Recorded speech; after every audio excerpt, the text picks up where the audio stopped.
नमस्कार, जय हिंद, जय भारत। मैं Santosh Kumar, BR India today news से। और अभी मैं यहाँ कर्मा पंचायत में मौजूद हूँ और यहाँ के जो पैक्स अध्यक्ष हैं श्रीमती सुजानती देवी हैं और उनके प्रतिनिधि हमारे श्री रवि कुमार जी यहाँ भी मौजूद हैं। मैं आपको दिखाना चाहूँगा, आप देख सकते हैं वीडियो में। अभी नए युवक हैं, नया जुनून में भरा हुआ है और बहुत कम ही उम्र में इन्होंने ये भाग दौड़ संभाल लिया। इन्होंने पैक्स अध्यक्ष का जो भारी बड़े बड़ों के हालत पंचर हो जाते हैं, जो कम एज में रवि जी इस कार्य को संभाले हुए हैं।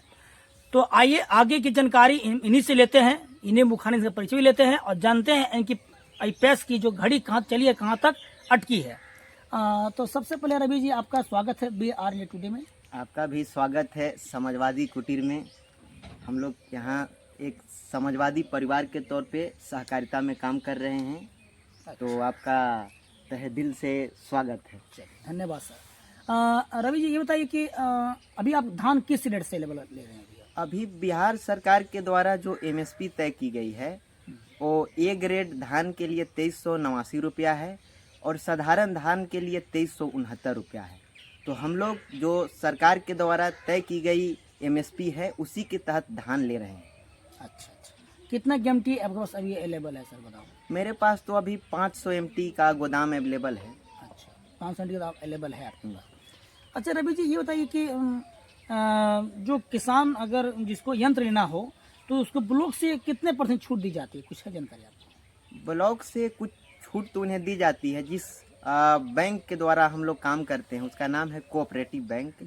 तो कृषि यंत्र लेने पे छूट दी जाती है और वहाँ और जो बैंक है उस बैंक की अपेक्षा में किसानों को 5 से 10% कहिए कि छूट मिलती है, लेकिन फिर बात वही हो जाती है। लोन जब बढ़ता है तो बात वही हो जाता है। मतलब कह सकते घुमा फिरा के बात वही पहुंच जाती है। हाँ रवि जी, जो किसान अनएजुकेटेड है, जो शिक्षित नहीं है, और खासकर तो बिहार में आप देख ही रहे हैं आप, तो कभी ऐसा एसोसिएशन या सभा कभी नियोजित किए हैं कि जो अनएजुकेशन किसान उसको कुछ परीक्षण देने का सहकार सलाहकार चाहे पटना से कभी आए हुए बिहार सरकार कभी प्रोवाइड की हो, ऐसा कभी हुआ? हाँ, अभी कुछ दिन पहले ब्लॉक में एक शिविर लगाया गया था जहाँ कृषि विभाग के वैज्ञानिक के द्वारा जो अलग अलग तरीके के फसल है उनसे संबंधित बातें बताई गई।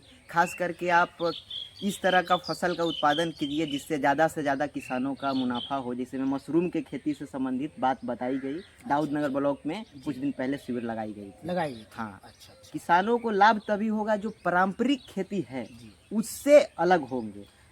कुछ ऐसा खेती किया जाए जिससे मुनाफा ज़्यादा हो और जो जिसका बाजार में ज़्यादा मांग हो। रवि जी, ऐसे तो और भी राज्य है, पंजाब है, छत्तीसगढ़ राज्य है सर, वहाँ जो एग्रीकल्चर है, जो वहाँ के जो किसान फार्मर हैं वो आगे जाके बहुत डेवलपमेंट वहाँ हो रहा है सर। तो क्या कमी सर हमारे बिहार में है जो वो डेवलपमेंट नहीं ला पा रहा है? क्या आपके क्या लगता है? माध्यम एक बहुत बड़ा सवाल है। हिंदुस्तान कृषि प्रधान मुल्क है और बिहार भी कृषि प्रधान सूबा है। यहाँ मूलतः किसान लोग ही रहते हैं, लेकिन पंजाब की अपेक्षा में, महाराष्ट्र की अपेक्षा में और भारत के अन्य राज्यों की तुलना करें तो बिहार बहुत पीछे है। वहाँ का MSP भी बहुत ज़्यादा होता है और किसानों को बोनस दी जाती है, लेकिन बिहार में ऐसी व्यवस्था नहीं है। किसान को चाहे जेठ की दोपहरिया हो या फिर पूस की कड़कती हुई रात है, जी तोड़ हार तोड़ मेहनत करता है। हम एक किसान के बेटा हैं, हम किसान के संघर्षों से वाकिफ़ हैं, तो समझ रहे हैं, जान रहे हैं। तो किसानों को बोनस मिलना चाहिए अलग से। और पंजाब जो है, महाराष्ट्र जो है और अन्य राज्य है, वहाँ से सीखकर हमें बिहार के भी जो खेती है इसको आगे बढ़ाना चाहिए, इसको प्रगतिशील और विकसित बनाना चाहिए। रवि जी, फिर से हमारे माननीय नीतीश जी मुख्यमंत्री बन चुके हैं और BJP सरकार भी आ गई है, तो इस चैनल के माध्यम से माननीय नीतीश जी को क्या शुभकामनाएं चाहेंगे? सबसे पहले तो नीतीश जी को 10वीं बार मुख्यमंत्री बनने के लिए शुभकामनाएं हैं।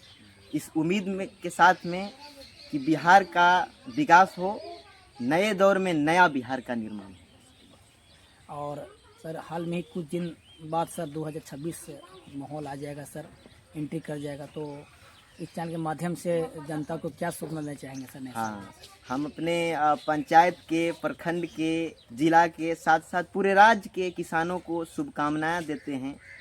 और हम लोग जो कर सकते हैं किसानों के लिए वो करेंगे।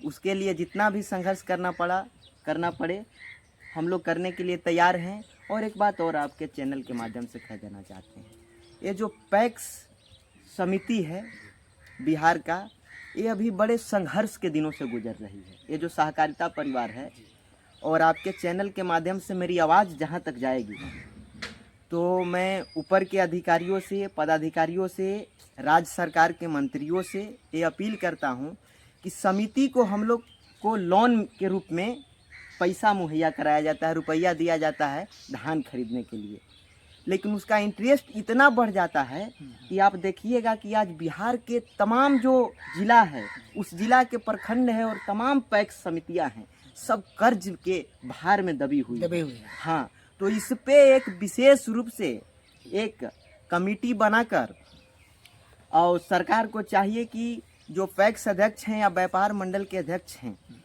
वो सरकार के धान खरीदने के लिए हम लोग खरीदते हैं धान, लेकिन पैसा हम लोग के समिति कर्ज में लेती है, समिति को कर्ज में मिलता है और समिति कर्ज में जाती है, हम लोग को इंटरेस्ट पे पैसा मिलता है। 8% इंटरेस्ट कहा जाता है, फिर 12% इंटरेस्ट लिया जाता है। जैसे ही पैसा हम लोग के समिति के खाते में आती है, फिर किसानों के खाते में हम लोग देते हैं और अपना धान लेते हैं, तो समय लगता है, लेकिन उसका सूद इतना बढ़ जाता है कि बिहार के तमाम समितियां ड्यूज में चली गई हैं। इसका निदान करने का कोई रास्ता निकाले सरकार, नहीं तो पैक्स अध्यक्ष और जो व्यापार मंडल अध्यक्ष हैं ये जिम्मेवारी छोड़ने के लिए तैयार हैं। सर और कुछ आज कुछ किसान के बारे में दो शब्द बोलना चाहेंगे? कुछ किसान के बारे में तो ये तो देश ही किसानों का देश है, और देश की तरक्की का रास्ता तब निकलेगा जब किसान खुशहाल होंगे। हमारे एक प्रधानमंत्री थे चौधरी चरण सिंह जी, वो किसान का ही बेटा थे। वो कहा करते थे कि भारत का तरक्की का रास्ता, भारत की खुशहाली का मार्ग किसानों के खेतों और खलिहानों से जाएगी। तो किसान को समृद्ध करने के लिए, खुशहाल करने के लिए सरकार को हर संभव काम करना होगा।